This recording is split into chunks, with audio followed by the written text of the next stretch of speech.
up. Get ready. It's going to be a very, very intense journey. Begin.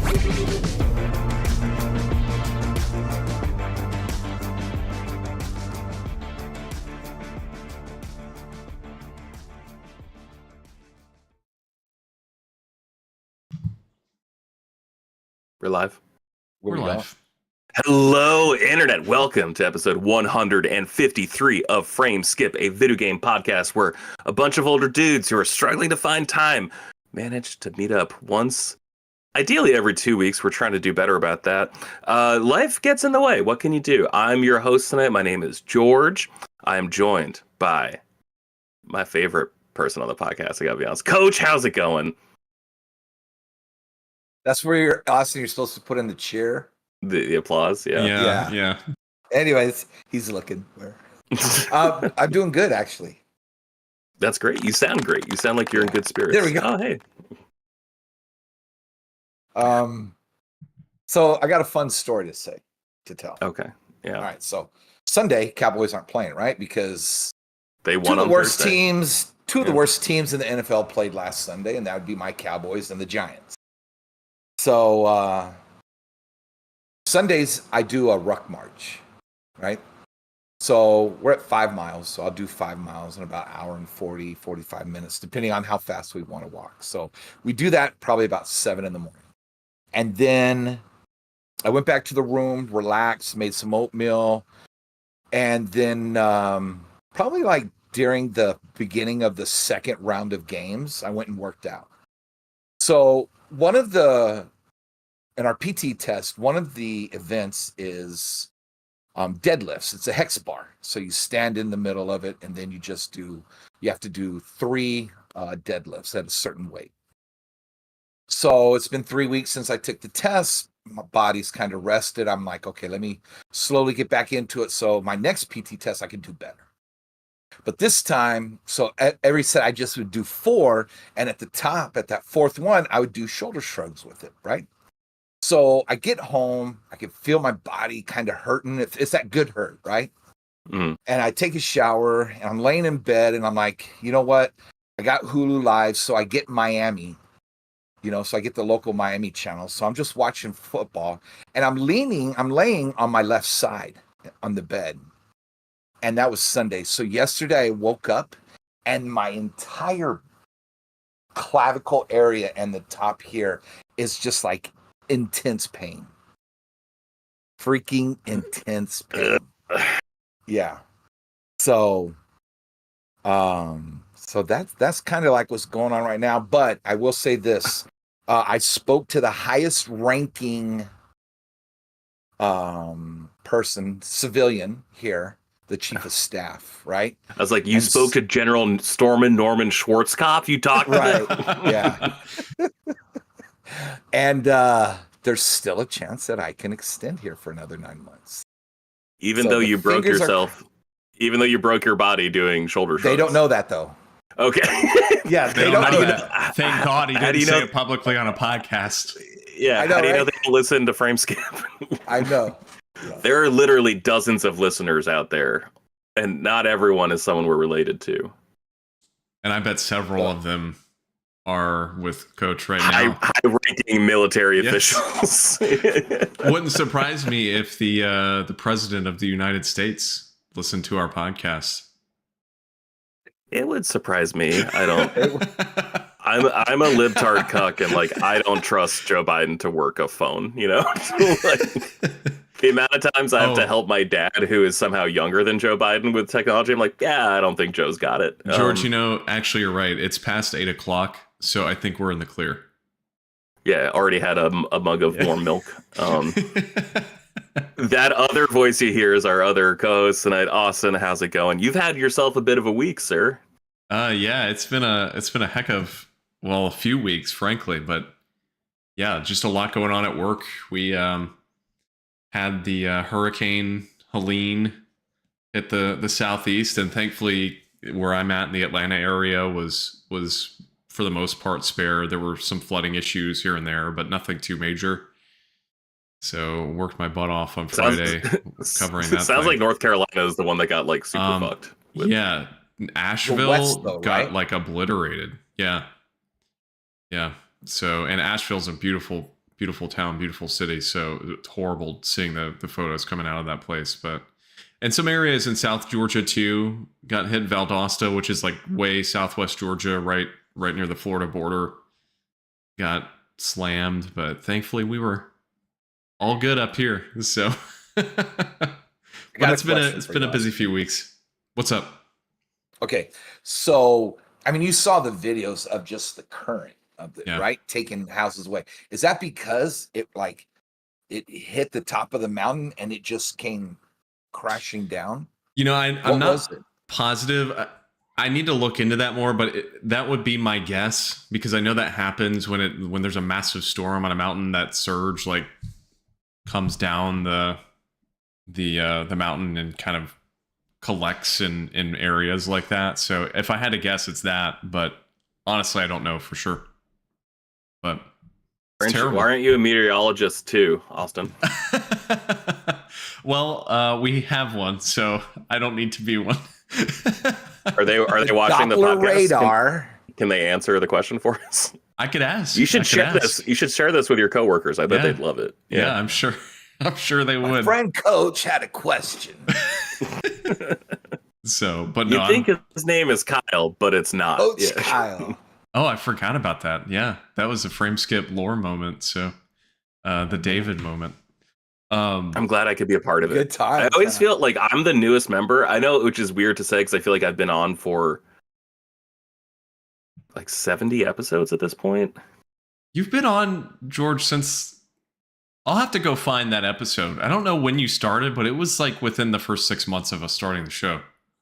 Because I remember I came on to do Ghost of Tsushima. I was like a guest in like June of 2020, because I got the platinum for that game in like a week, because I didn't have a lot going on at that point in time. How come? Not a lot. You know, I was between jobs at that point. Oh, I thought you were going to say because we were all locked inside. Yeah, that's why I was between jobs, unfortunately. Yeah, I actually had a job at 2K lined up, and then the pandemic happened, and so I just got COVID for the first time actually like 2 weeks ago. Lucky you. And it's cool how all this new research is coming out about, oh yeah, actually getting COVID mentally ages you 7 years. I'm like, oh great, that's why I can't remember anyone's fucking name anymore. That's cool. Anyways, and so I did that, and then I think by like October, when I had like moved back to Maine, September, when I moved back to Maine, like that's when I started coming on full time. So, God, yeah, I've been doing this for 4 years now. Look at that! Look at that! Look at us! We did it. I know. We made it this far. You know what's funny is, what was the name of the podcast when, like in 2014? Like the original Retro Modern? Yes. Before Retro Modern? Oh, Coach? Yeah, before Retro. It was Gaming Arena Central, which is the worst name. So just the worst. We had been on a few of Keeb's streams, right? And then so then you guys brought me on as a guest one time. And then I'm like, okay, I want to be on, right? And like I thought Seth just was like, whatever. Get this guy out of here, you know. I wasn't feeling it from Seth, you know. And then that whole thing went down with the Italian dude. Oh yeah, Chris. Right. So that Chris. So that went down. Then you guys. George is like, what the hell? I'm gonna need one of you to drink a lot of wine this weekend and catch me up on what's going on. Oh yeah. So then you guys brought Elijah in. Full scoop. And then the one kid from Seattle or Washington. Scott Lewis. Scott. Yes. And I was on the sidelines like, come on, man, put me in. I'm ready to play. Like, come on, choose me. Well, the coach was saying that, coach. Coach was saying, put me in the game, coach. Put me in. And I was actually coaching back then. Put me in, me. I was in Dallas at that time. So then I finally got on. That's and so then funny. right after is when I was in Kuwait. But yeah. Yeah. So times. Even though we have not been as consistent over these past like year or two, I'm still glad that we like are able to do this on a semi-frequent basis, because it's nice to just have people to talk about this stuff with. So Yeah. It's cool because I literally have no one else to talk to in my life about games. Yeah. I have people in my life to play games with, but I don't care about like the industry. Right. I can talk to Fabu about stuff like that, but that's just text messages. Anyways, I'm going to go ahead and assume some of the games. Coach, I think you and Austin have a game in common. I think Austin and I have a game in common. I think I'm the only one who doesn't have a game in common. So I really quickly want to talk about Star Wars Outlaws. Okay. I have played 5 or 6 hours of it. The game is pretty impressive on a technical level. I don't think it's like the most interesting game to play because like it really does feel like Ubisoft patented like copy paste Assassin's Creed mechanics on top of it. But man, so much of that game is so fucking cool. Like so much of that game is done right. It's just like I wish there wasn't such an emphasis on sneaking. And I actually think what's cool about it is the fact that you're not playing as a Jedi, but like at least when you're playing as a Jedi, the Star Wars games tend to make sense, right? Like you can make a game that's open world and kind of more of a action RPG, like not even like the new God of Wars, but like the old God of Wars, right? Like a action combat game. And so with this game, they really emphasize stealth, and it's not. I've never been able to get through a mission completely 100% stealth. So it's like trying it, doing that 80% of the way, and then all of a sudden, like, yeah, shit's gone to pot. Time to pull out the blasters and start gunning people down. And that's been my experience. 9 out of 10 missions I've done where it is like sneak, sneak, sneak. Oh fuck! Now what do we do? And I don't want to sound down on the game because I actually think the game is super fun. I think it is so incredibly gorgeous to look at. I just don't think it's. I think it's very competent. I don't think it's anything remarkable. And so that is a game that I think you guys should target. I hate to sound like a fantasy football podcast being like this week on the waiver wires, but I think when that game is $30 around Black Friday, which I think it will be because Ubisoft has quoted it as being like kind of a disappointment, like really big shades of like Square talking about Tomb Raider like 10 years ago. Like, oh, this game sold below our expectations. Like this game sold 6 million copies. What the fuck are you talking? Like nothing sells 6 million copies. It's like Madden and Call of Duty sell north of 10 and like that's about it. What were you expecting? Uncharted doesn't sell 6 million. It feels like that when that game's $30-$40, I cannot recommend that game enough. I do think it is one thing that's cool about it. You remember when like first person shooters became kind of standardized? So like you could jump into a battlefield and it played the same as Call of Duty and it played the same as any other first person shooter. It does feel like it has universal controls. And so like I do think this is a game you could jump in for 2 hours, 3 hours one weekend, not pick it up for 3 weeks, and then jump in and do another hour or 2 of it. And then put it down for a week and then jump back in. And so like I haven't played this game in 2 weeks because I've been playing something else that Austin and I will talk about later. But I like it. It feels good. Also, it's just cool to be in Star Wars in such an immersive way. And with part of Star Wars that covered extremely well. I don't think the bounty hunter scummy side of Star Wars is covered very well in any kind of media. I don't think the comics are especially good. I don't think the role-playing stuff I've done, like the tabletop stuff, has been especially good. And so it is nice seeing that part of Star Wars brought to life. I do want to play it. Like, I think it's interesting because I've heard a lot of people say mixed things on it, but then a lot of reviews were pretty positive. So yeah. It seems to be a very divisive game. And so I do want to play it at some point. I think $30 or less is like ideal from what I can tell. Yeah.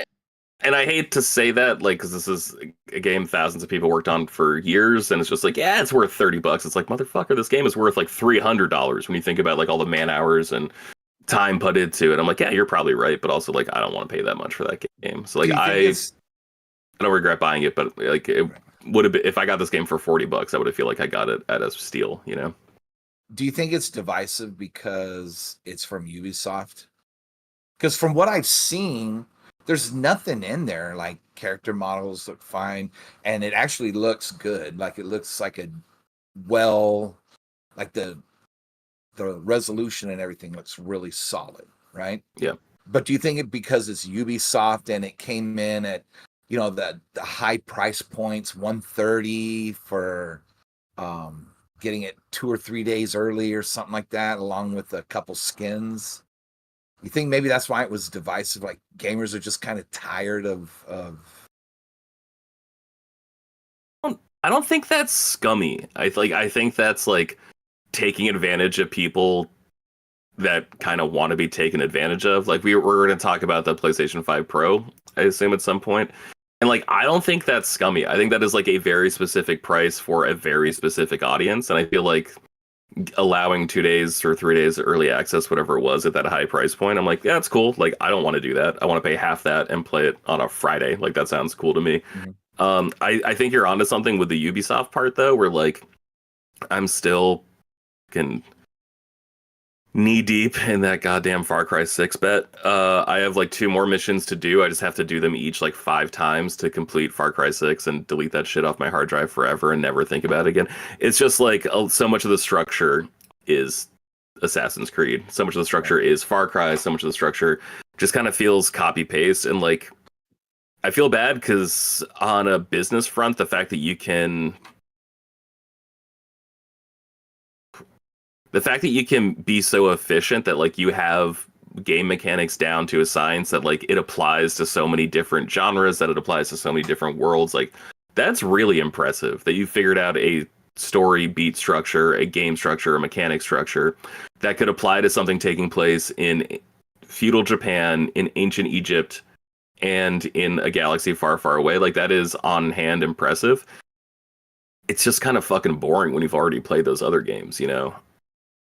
And so I think that's the biggest detriment, is that like it is copy paste save as Star Wars for games I've already sunk a lot of time into. Yeah. And I think that's why I'm kind of dragging my feet with it, to be honest. But like honestly, if you have like a week off in December and you can get this game for $40, I can think of worse ways to spend $40, or it's only like a 25-hour game. Like that is the cool part, is that it's not Assassin's Creed Odyssey, spend 150 hours here, you know? That's why I don't want them to continue with the Splinter Cell series, because I just think they're gonna wreck it. I just don't think the They announced Ubisoft from the an 2010 open world era. Splinter Cell is the worst fucking thing I could possibly imagine. Like, no, give me 10 levels that are intricately fucking designed. Like, that's what I want. Like, I want you to do something for me. I don't want you to, like, emergent gameplay, emergent narrative. Like, I don't give a shit about that. Just, like, do something for me, as opposed to, like, putting it on my shoulder to tell the best version of the story parts that you've assembled into a box, and I have to build this. Like, I don't care about that. Just tell me a story. Well, they had a layup with the new Assassin's Creed, right? Because everybody wanted that time period, Dude. you know. And then they extended. I mean, they delay it, and then now with the Sony game, what's Ghost of, what is it? Yote. Ghost of Yotoi. Yeah, that game is going to put it out of its misery. Like this Assassin's Creed game is dead on arrival. I don't think it's set on arrival. I think they're very different ideas. Like, I think Ghost of Yote looks like a fucking movie, you know, and I think Assassin's Creed, I forget what the subtitle is. That's not a great sign. Shadows? Is it Shadows? Something like that, yeah. I think you're right.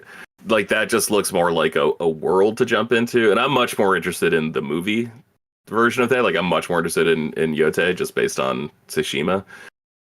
But I think there's an audience for it. It's funny you say that, because like I have been running out of podcasts because it's sports season, but it's only football right now. So I'm waiting for like hockey to come back. I'm waiting for basketball to come back. So Next like I month, finally get or end of this month. Yeah, so I finally get my full breadth of podcasts back to fill in my hours. So I've been going back, I mentioned this before, listening to like old Game Scoops and Podcast Beyonds and stuff. And man, 2011, 2010 Game Scoop, even they were like, when are we going to feudal Japan? That's all we want is samurais and ninjas in this world. And it's like, did they wait too long to do it? Like, they finally have the technology to tell like this incredibly intricate story with 2 different characters doing 2 different types of gameplay, and like I don't know if that was possible on PlayStation 3 or 360, at least to like what they wanted to do.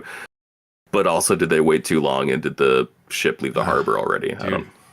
It's just so problematic. I mean, frankly, I haven't played any of the new Assassin's Creed games because they are just too damn long. Like, I'm sorry, but I'm not playing a 100-hour long Assassin's Creed game.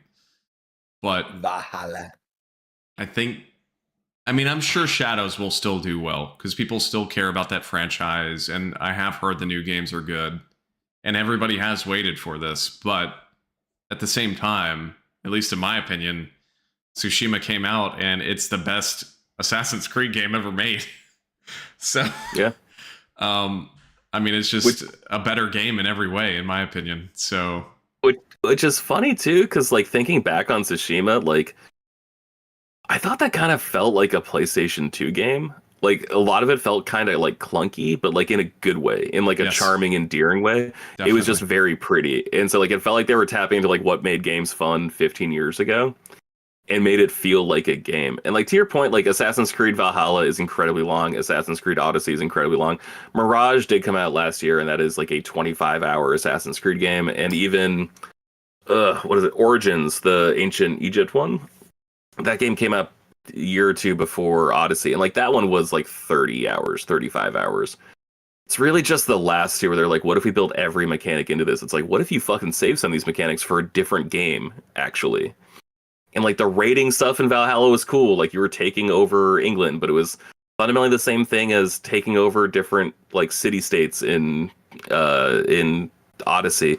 And like I think it was probably cooler in Odyssey, you know. So it's like you don't actually have to revisit it, but like they invested money and they want like, oh, like we spent X amount of dollars and X amount of time building this, so like this is something we can implement in every game forever.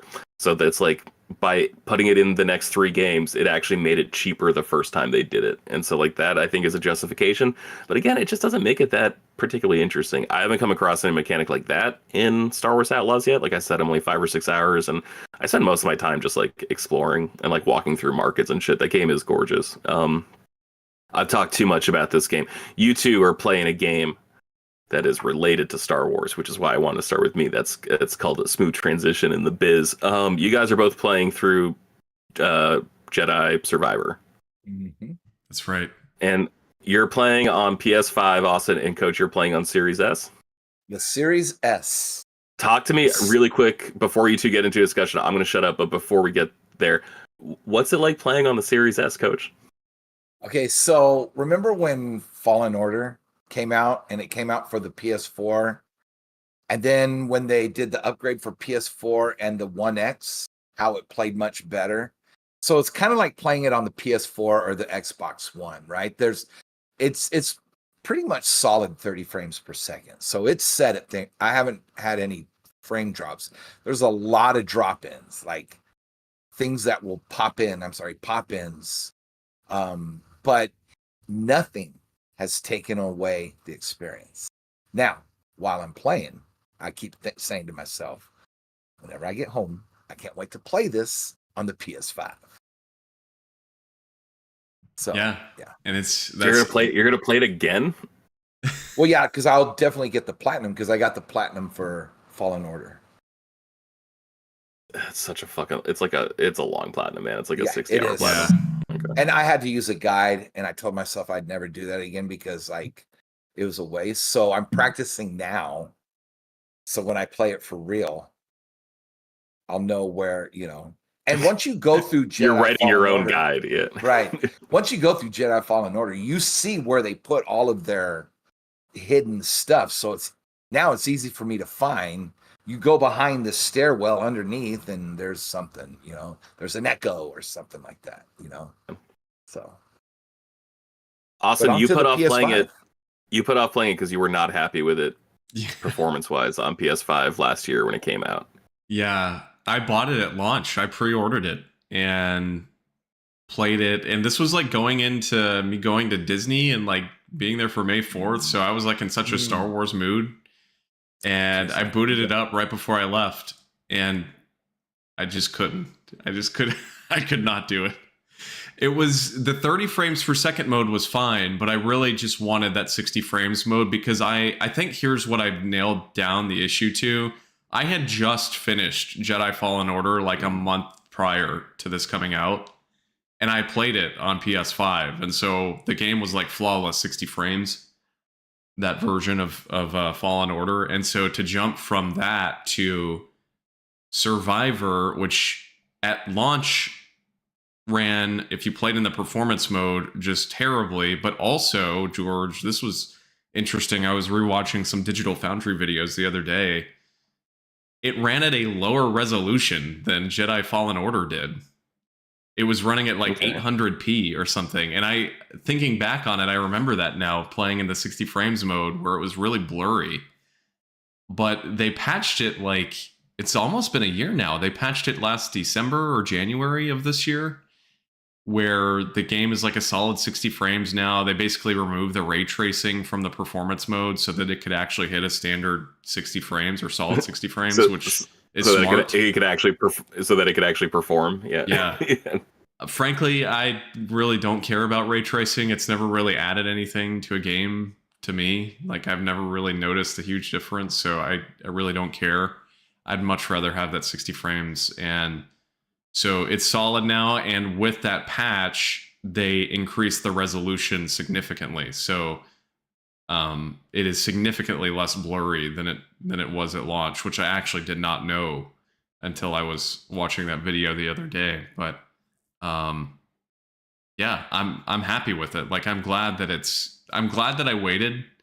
Like, I'm sure I could have easily played the 30 frames mode at launch, but there was just, again, that problem of going from a solid 60 frames on Fallen Order to this half that with Survivor. It just didn't, it was so jarring to me at that time. Okay. Follow-up question. Would you like to change the name of this podcast from Frame Skip to Frame Snob? Is that something you'd be interested in doing? Sure, because God help me, George, every game should be a solid 60 frames per second. That's my opinion. I hear it. I do think the way like a lot of pop psychology has just kind of like made its way into people's everyday vernacular. Like now, like people say things are triggers that like aren't triggers. It's like, actually that's just an inconvenience. It's not like a trigger. It's just like you stub your toe. Like, that's not a fucking trigger.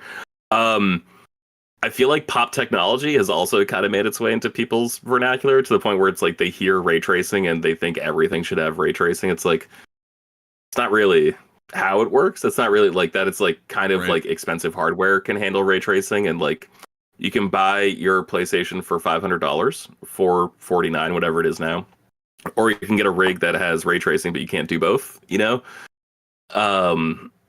Remember, and like not everything. Flops? Yeah. Not everything needs everything at all times, but like people hear these words and it's like HDR is actually good enough. You know, like these games will look incredible. They don't need to look pristine. And then also, like, I'm not shitting on you when I say this, but like if a game doesn't run perfectly and look perfect, the fact that people want nothing to do with it, it's like, well, actually, like Shovel Knight's a pretty fucking good game, you know? It's like that very purposely looks like it's from 1994.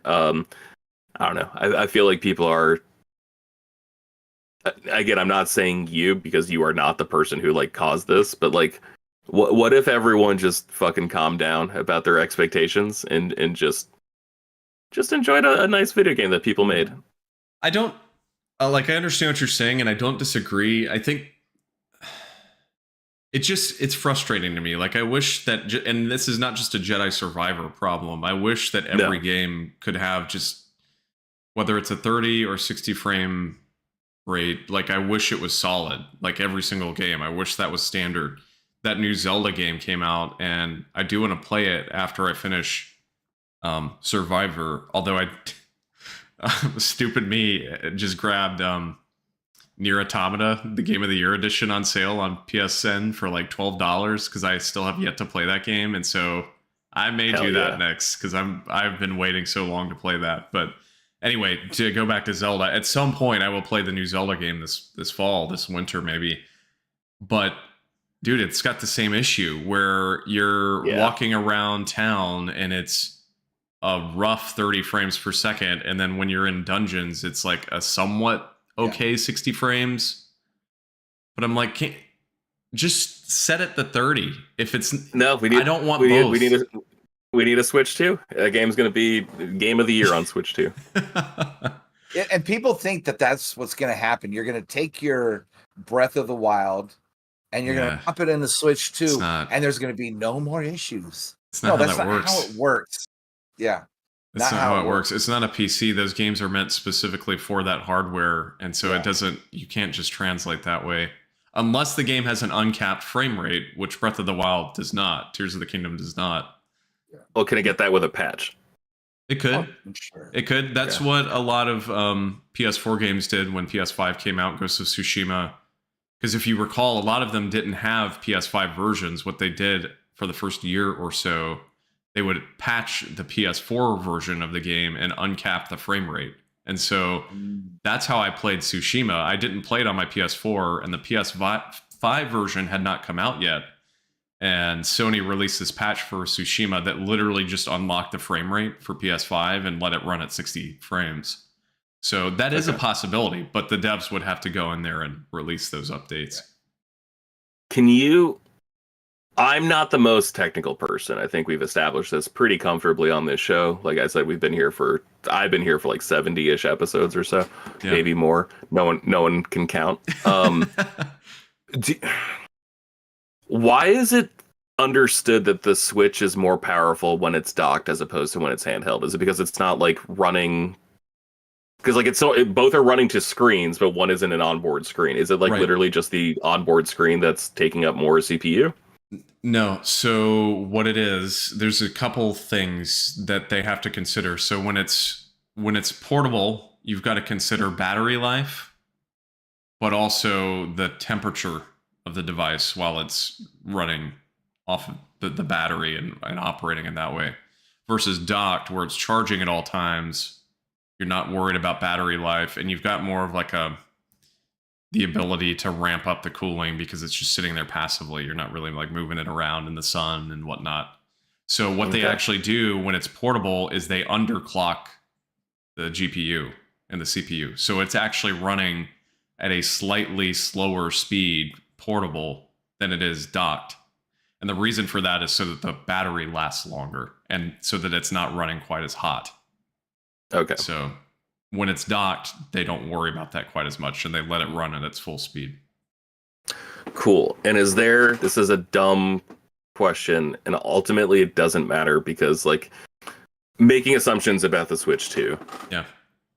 Let's assume that it is the Switch 2, right? Let's assume that it is a hybrid home console portable device, right? Is there any, besides the fact that it would make an asymmetric playing experience playing at home and playing on the go, is there any way they could attach extra RAM into like the base TV unit so that when it is plugged in, like they could just be like, this game is recommended for home console use, not for travel use, and then they have like, I don't like a warning almost on games. Like, is there, besides like the confusion of the customer in that regard, like is there technically feasible possible? Probably not RAM, probably not a CPU. What they could do is do an external GPU. So a secondary GPU that would be in the dock hardware. And in fact, actually, when the Switch came out, that's what a lot of people theorized it was going to do, was have this extra GPU within the dock. And that obviously was not the case. Mm-hmm. That's a possibility. And some laptops actually do that, where you can buy like a little box, essentially, that's like maybe a foot long. And you literally can put like a desktop GPU into it and then plug it into your laptop so that when you're at home, the laptop has a stronger GPU, but then as soon as you unplug it, you're just stuck with whatever's in the laptop. So that's a possibility, but I'm going to assume that's unlikely given Nintendo's... That would never fly because it's like Sega CD. I feel like it's unlikely. Yeah, I agree with you, Coach. I think the one thing I could see them doing with the new dock is putting in cooling. So putting in a fan, which the current dock does not have. And again, to go back to your initial question about portable Switch and the underclocking, that would give them the ability to either overclock the CPU or just in general clock it at a higher rate because it could keep up with the temperature. So temperature is always a problem with the hardware. If it can keep up with the temperature, you can run it at a little higher speed typically. So I wouldn't be surprised if they did something like that. They put a fan or something in the dock. And the reason I ask all this is because like I feel like I did a bad job explaining the type of person I was talking about, and I did make it sound like you when I was complaining about stuff. But it's like it's the person who wants it to run in 4K, be 60 frames. Have Dolby Digital surrounds it, like every single possible bell and whistle, and it's like, dude, you just can't do that for $500. No, that's like a PC, we have to make sacrifices. PC setup. That's a $3,000 PC.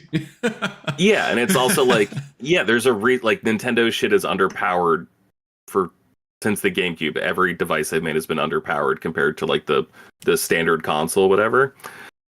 But like their games fucking rule, so it doesn't matter, you know. And so like I guess the reason I wanted to ask that, would you be more forgiving, or would you have been more forgiving? I know you're playing it now. Would you have been more forgiving of Jedi Fallen Order having a more stable experience the way they try to do it on Switch for games that probably shouldn't be on Switch? You know what I mean? Like the fact that like Wolfenstein runs on Switch, like that fucking shouldn't be running on Switch, but like they figured out a way to make it more or less stable.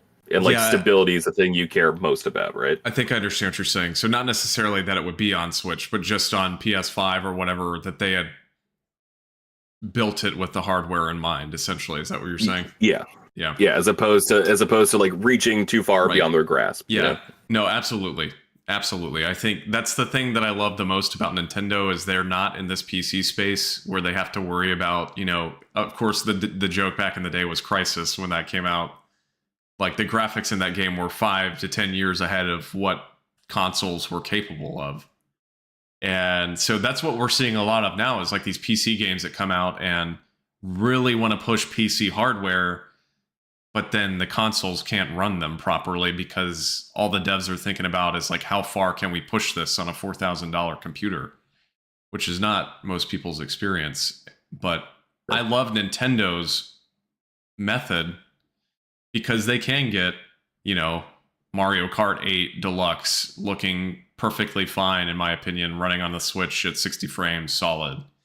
Or even Tears of the Kingdom, like, was a solid 30 frames, really didn't have any drops, and, you know, looked perfectly fine to me. I don't have any problems with the way that game looks. But it's a whole can of worms, George, because it's like you've got the problem of most general gamers want these like hyper realistic, like graphically intense games. I don't really care for that. Like I'd rather just have a game that runs fine and looks good enough. But no, honestly, before I played Astro Bot, which is the game you and I are going to talk about in a little bit after we pitch it back to Coach for a second, the best game I played recently is Bowser's Fury on Switch. I'm like, oh, this game's fucking incredible. This is like the best. Yeah. So, and it looks like shit. It doesn't look like shit. I take that back. It does not look like shit. There's just not a lot going on there. They just figured out how to make that fun as hell. Coach, you travel a lot. You are also a huge gamer. You're playing on your Series S. You don't sound upset about the Jedi Fallen Order, or Jedi Survivor experience. Do you consider this your definitive playthrough of the game? I know you said that you were going to play it again on PlayStation 5, but like, how are you viewing playing it on, I don't want to be rude when I say this, but inferior hardware? I honestly, I'm thankful. I'm thankful that I'm able to play it, you know? I wanted to play it. I'm able to play it, and it's a good playthrough. Mm-hmm. You know, like it is a good playthrough. 1080p, 30 frames per second, and it runs flawless. But like I said, there's a lot of pop-ins, you know, but I've never had any issues where I've never had any issues with it, you know? So I'm just glad that I get to experience it, even though it's on my Series S. But it's good. I'm having fun. I can't put it down. I wake up, I play it. I come in for lunch, I play it. I come home after the gym, I play it. What do you do after you jerk it? Do you play it? He plays it. Jerk it. You mean jerk the controller? Right. Yes. Back into your lap so you can play it. That is what I meant. Hey, tomorrow, speaking of jerk it, tomorrow is Wing Wednesdays, and the Jamaican jerk wings are the best ever. The best wings I've ever had. Are they saucy Jamaican jerk or like dry rub Jamaican jerk? No, they're sauce. They're sauce. Made by Well, actual Jamaicans. Well, some places do it where it is just like Right. a dry rub jerk, Yeah. and then some places do it where it is like a little, Right. little So- wetter. No, I don't feel like my experiences is any less. You Mhm. know, I'm not like in my quiet moments like, man, I wish I was playing it on my PS5 right now. I know I'm going to, Mhm. but it doesn't take away. It doesn't take away at all. I played it on the base PS5 when it came out last year, and literally the only reason that game wasn't my game of the year was because Final Fantasy 16 came out. Like that game, I thought was fucking immaculate. But I do Dude. remember, not to interrupt you, but I do remember you saying you had issues with the platforming. Oh yeah, it's dog shit. I think it's really bad platforming. But besides that, well, like there's like in the challenge rooms, I think like it's like dog shit. Like I was doing one where like you basically get to relive memory challenges or whatever, and there's one where like you're on a rail and you have to jump to the other rail before like an electric thing comes at you. And it's just like, I don't know if I'm bad at games or if it's just like the amount of times I remember like having to swing the camera around so I could see where I was going to next, but it took forever for the camera to swing around. Like that wasn't a frame skip issue. That wasn't like a frame rate issue. That was just like, they didn't fucking think about this, did they? Issue. And so like in the challenge rooms, it was annoying. And then there's one level where you're going through like an old shipyard where I'm just like, this kind of sucks. But again, just because it's like, it wasn't like the draw distance or anything. It was like the way they were guiding you didn't immediately indicate where to go next. And so I made a lot of assumptions that other games do a better job of guiding you. Well, and the reason why I bring that up is because there's this one part in the first area. I think it was that cave or that tunnel system when you go fight the Rancor. In Kobo? Well, Yeah. And there was this big room, and you had like they weren't pillars, but they were like they were pillar looking, but they were, I think I remember this. Right? Yeah.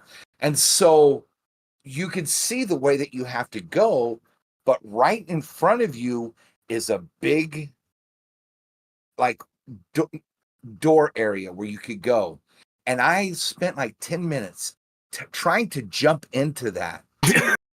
And then it popped in my mind when you said that, the platforming. So then I just kept on going. I just said, all right, forget it. Yeah. If I get to that part again, I'll try it, or I'll look and see if anybody was able to get that, after I beat the game. So, but that when you said that last year or whenever you said that, that stuck with me because now that I'm doing, a lot of it's platforming, Yeah. Yeah. I do think it gets better, especially as you get more comfortable with the game, and like just learning the limits of what you can do in the environment really helps for every other environment. Right. I'm on the desert part where there's all the wind on Jeddah. So yeah. So, it's good. I just wanted to say, because I haven't really said much about, obviously we were talking about the performance and stuff, but I haven't really given my thoughts on the game sorry. so far. I hijacked your spec brain to talk about hardware. It's fine. No, I'm in agreement with Coach. I love it. I mean, I haven't had quite as much time to play it like he has. I just got to Jeddah, so Coach, did you meet the character there? You're probably ahead of me, right? You have to be. Yeah. Okay, so yeah, her master. Okay, so I haven't got to that yet. I got to Marin. So isn't she's going the around Marin she's right the now. she's the fucking best, right? Dude, yeah that character's awesome. Yeah. But her dry humor. I absolutely love it. I think the gameplay is phenomenal. Man, the dual sabers gameplay, like that's gonna stay in my rotation, I think, the whole game. I don't think I'm ever gonna remove that. You are. So, really? I promise you are, yes. Because I just got it and it is amazing. I'm not gonna say, but you are going to change it, I promise. Did either of you remove the single blade from your rotation? Because that's the thing I'm going to struggle with is like, do I keep it in my moveset at all times, or do I do like a dual blade and a whatever one of the other stances is? So when I would fight a boss, I would go to the single blade because I think that does more damage. But when I have droids or stormtroopers, then I would go with the Ahsoka Tano. I'd Ahsoka Tano their asses, right? Yeah. There's one stance that's just like better against like heavies, like not a boss, but like a mini boss. Yeah. And so like you can really only do that like after you've died, you know, and then you like jump back in, and they throw you in before the fight. I think I stuck with either dual or single, just because like honestly, like the further I got into that game, the more I like dropped the difficulty down. Like I think I started on hard and like got like through like the first like 4 hours. I'm like, fuck, this is great. And then it got to one point where I'm like, no, I want to enjoy this more. So then I like dropped it down to like medium. And then, like I did that for a little bit. And I was like, yeah, you know what? Fuck this. I like really want to enjoy this. And like in my head, that like canonically makes sense, because it's like, oh, I'm getting better at the Force, so I'm doing this, I'm doing that. Like I'm becoming a more powerful Jedi. So like in my head, I'm like, this actually like makes perfect sense why it should feel easier. And then it was also like, man, the story gets so good. I was like, I don't want anything to fucking slow me down from finding out what happens next. Like, I really like that part made me feel like a kid again, where I was just like, holy shit, what a dramatic story in the Star Wars universe. That like, I just have to like, I felt like I was reading a book and I like couldn't turn the page fast enough, you know? So going back to the difficulty, they added a new difficulty, like a super duper easy, right? So I play on the one just below that. I guess it's the Padawan. It was the one that you played on, the one that I played on when I beat Fallen Order. I'm not sure which one I'm on, Coach. I might be on that same one. I might be one higher than you, but I don't know. I'll have to look next time I play. But I will say the only thing I if I wanted to complain about anything, and this is just being nitpicky, but we talked about this years ago when I played Fallen Order, and I think we were all kind of in agreement, at least Seth and I were. I can't remember your thoughts, George or Coach, but I wasn't a big fan of the Metroidvania like style stuff in Fallen Order, where you had to go back to planets and go re-explore. It didn't really work for me. I'm enjoying it more in this game, like the exploration and stuff, but I'm still finding myself frustrated when I'm coming across things that I can't do, because like I spent hours exploring Kobo and came across so many things that I just could not do anything with. And it got to a point where it's like, okay, I'm done. Like I'm gonna move on and come back later, so I don't have to keep wasting my time with this. It's better in this game. I think that's why you're enjoying it more. Because like the gameplay is done better, but also I thought the story in Fallen Order really good, don't get me wrong, but like it was so urgent that like you kind of felt bad for like fucking off and like not doing the main story. Whereas in this game, I feel like it feels a bit more natural to take breaks from the main story and just kind of do some exploring that's ultimately beneficial to you. And they also set up way more side content, so like that's them encouraging you to do that. But like I never felt guilty doing that the way I did the first game, because I'm like, I gotta restore the fucking order in the first game, you know? Like I'm the last Jedi. I gotta save it. Like I never felt that in the sequel the way I did in the first one. And it really rewards you for your exploration. Definitely. You know, yes. 100%. And I'm focusing on getting all of this, the Force, you know, your abilities. I'm trying to fill that one up first before I do the others, because I'm okay with, as far as like the fighting, I'm okay. I don't really need to add a lot of stuff, so I'm focusing on my health and the Force. Well, especially this game does such a good cheating job too, because like it is technically between episodes 3 and 4, right? But it's really a High Republic game, right? Like you're a High Republic archaeologist, so like it's technically in the most story beaten to death era of Star Wars, but they're doing it in a way like I'm barely familiar with the Old Republic. Like we talk about this a lot in the group chat. Like Seth has read all the books; he's a huge fan. I've read some of the comics. I think the comics kind of suck, to be honest. Like I just think they're really boring. The art's great and like the dialogue's good, but like I just don't care. So like this is the most I've ever cared about High Republic is this, and also the Acolyte is the most I've ever cared about High Republic. That show fucking rules, and I hope this show or this game makes you guys want to revisit it, because I'd be curious to hear your takes on it. But this is like, it's just like such fresh shit where like you're seeing like a robot that you've never seen, but you're like, what the fuck? Like that's what they looked like back then? That's incredible. And you see all the architecture and then just like the philosophy and like the aesthetics from that High Republic era. And it really does feel like an entire, like it doesn't feel like you're in the rise of the Empire or whatever. Like it completely passes that over, which I love about the game. Yeah, it's not about Cal joining the Resistance. Yeah. It's such a fresh take, man. Yeah. And so what this has made me do is go back and start rereading the High Republic again. The Light of the Jedi, yeah. Yeah, Light of the Jedi. So, and I bought so many books from the phase 1 because there's 3 phases, right? So I'm like, I got to get through phase 1. I have like 7, I think it is 3, 4, 5. Yeah, like 8 books. I think they're all right there on my bookshelf. Yeah. Yeah. And so I really want to explore this. And like I was sending you guys pictures of like the you know, of the Jedi that I would love to either have a game or something like, you know how they do Tales of the Jedi? Yeah.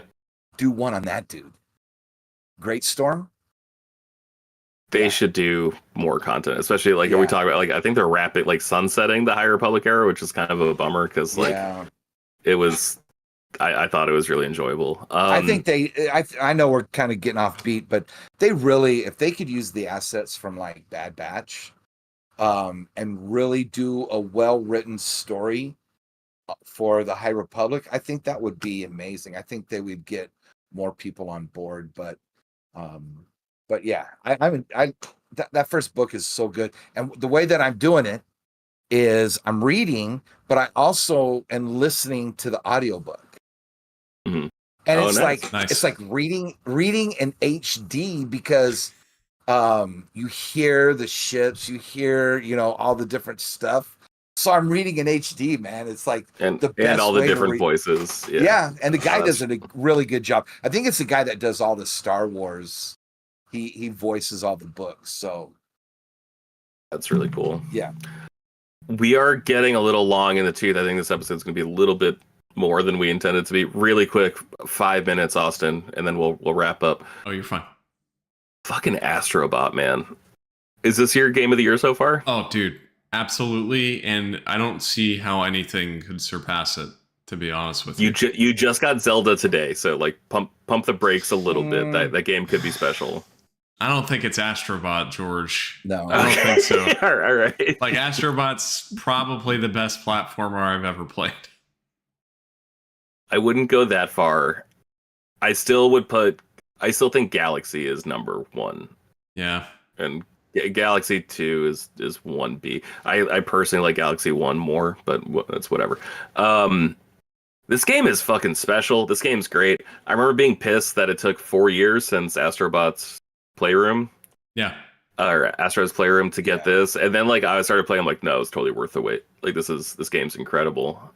I've only done 2 galaxies, I think, or whatever they're called, 2 areas, but like I've 100%ed both of them. Like I am not leaving one spot until I get everything from that spot, because the game is just so compelling. It's so pretty, it's so charming, everything feels right, the jumps feel right, the punches feel right. When you go into an area and like you jump on a trampoline, that feels right.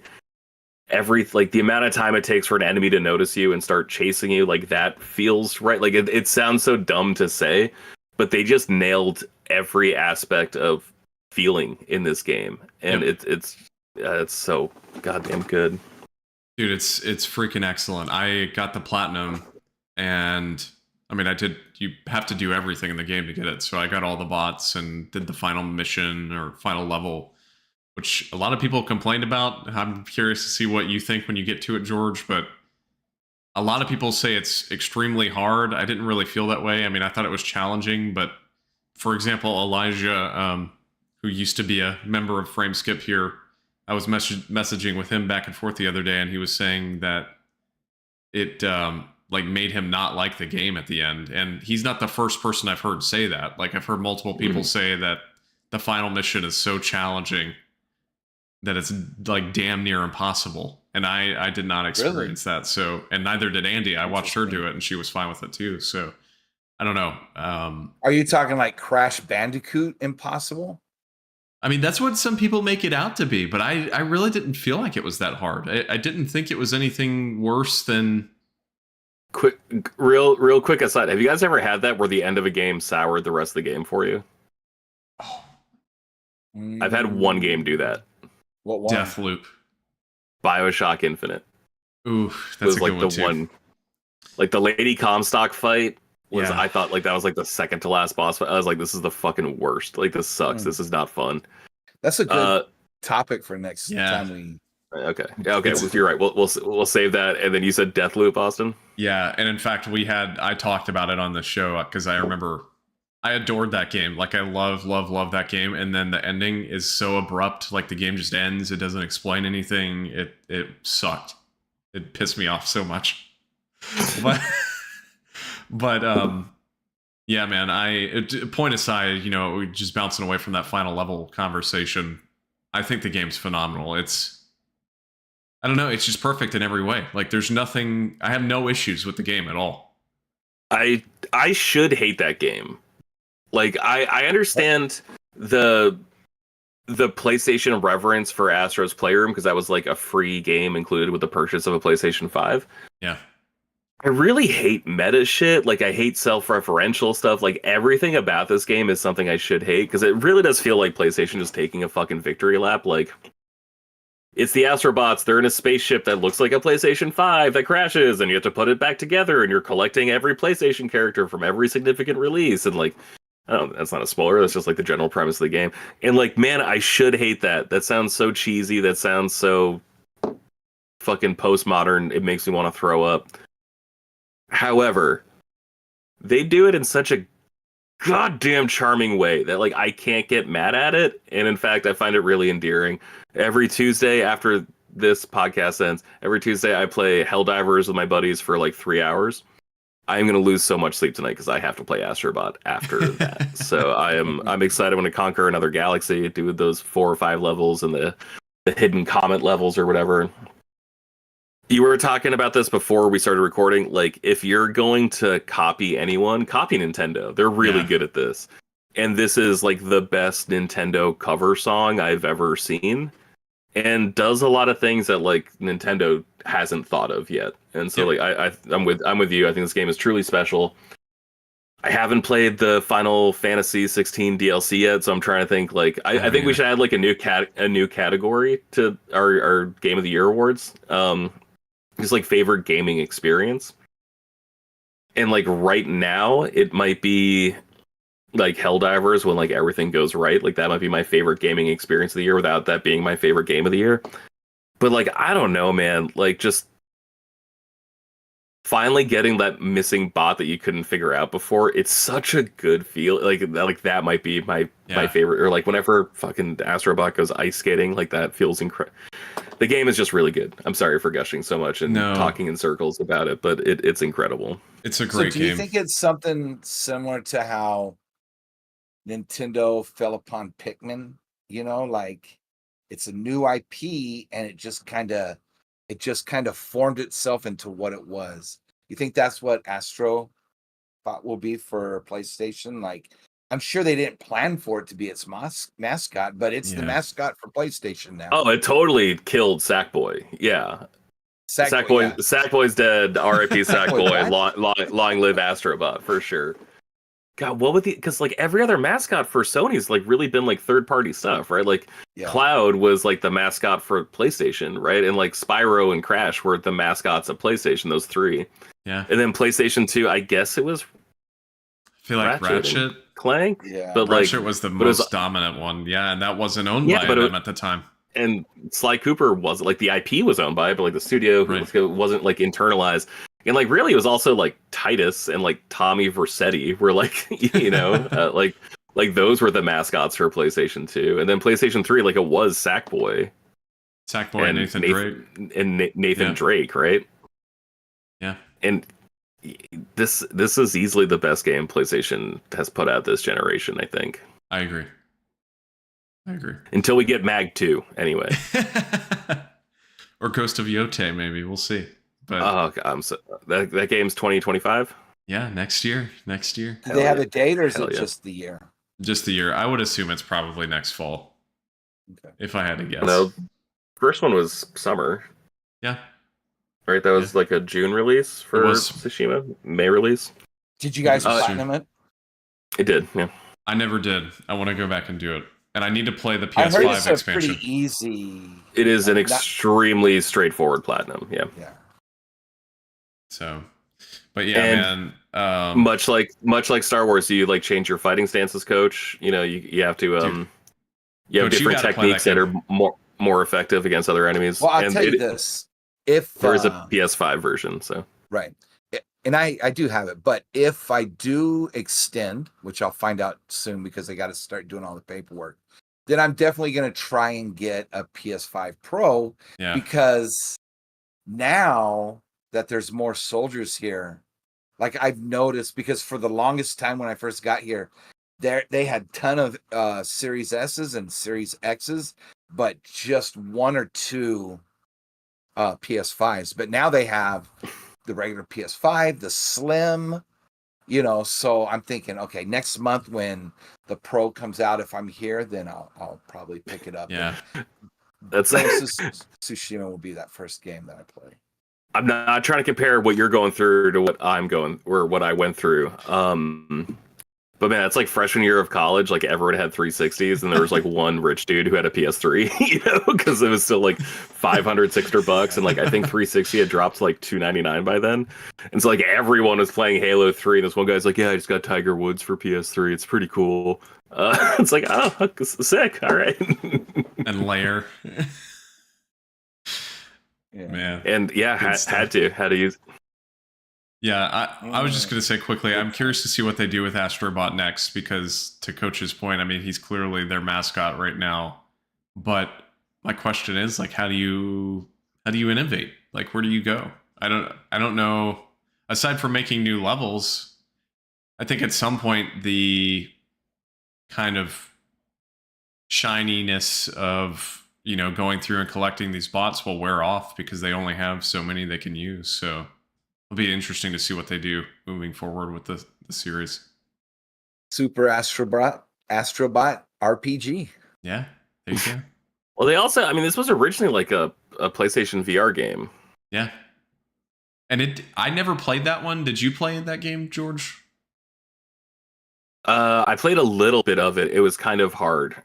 Just because like it was like an isometric view of a world that you were controlling a minute, and like you had to like physically move around to like see all of the world, and like I kind of found that annoying. The game itself was really charming. I need to find my original PSVR headset and go back and do it. But it had, I could be wrong, but it didn't really have like this whole PlayStation history thing. The PlayStation, no, it was a collectathon. You were just looking for missing robots, and then there was no. So it was really Playroom.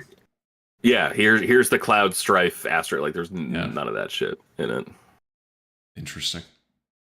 Yeah, I'm excited for the DLC though. They're adding like these speed running levels in. Yeah, I saw that. Some new bots, which will be cool. So all for free too. Yeah, can't wait. Yeah. Well, guys, I don't want to speak out of turn. Do you guys want to record next Tuesday and then talk about PlayStation 5 Pro? I know we've been trying to do like an every other week thing. I know we'll have to talk about work schedules, but I would love to have like an extensive hardware discussion with you guys. Maybe we don't talk about games at all because games are for nerds. You know what's not for nerds? CPUs and GPUs, hardware, baby. Yeah.